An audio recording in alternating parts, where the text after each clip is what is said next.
few weeks ago, somebody asked if it's possible to crimp a ring terminal inside of a closed space or inside your car.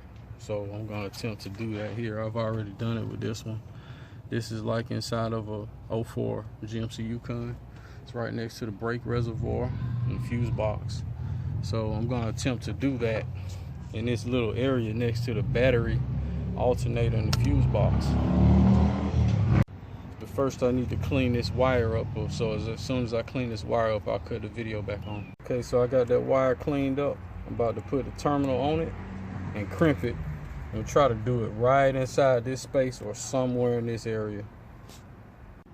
So I'm gonna try to do this with my phone propped up against some tools. Really don't have a lot of light to work with, but I'm gonna try to make it do what it do. The first thing I'm gonna do is make sure I got it turned the way I want it. So I'm just gonna snake it around to where I'm connecting it at. Make sure I got this thing turned the right way, fit on the fuse panel. Try to remember that location.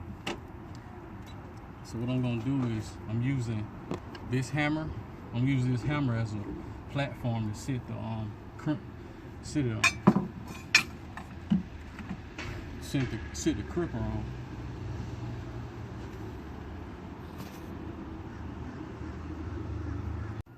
Sorry, I'm using this hammer as a platform to sit the crimper on, and I'm gonna try to beat it with this hammer. So as soon as I get the right place, I'm gonna use this hammer as a platform just to have a solid surface to strike. So I got it about where I want it. Just take it and sit the crimper in there.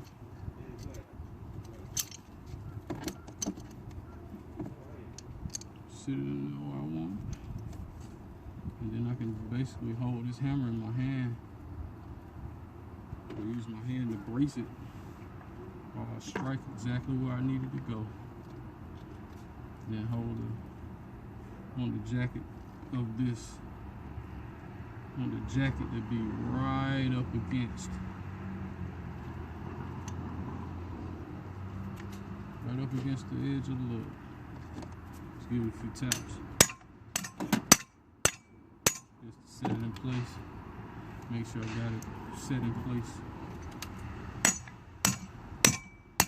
Good enough to kind of brace the hammer. And I'm just gonna brace the hammer.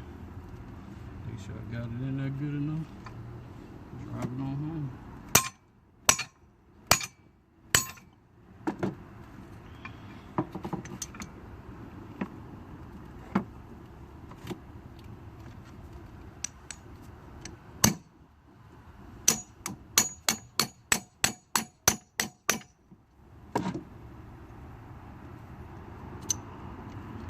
That's it.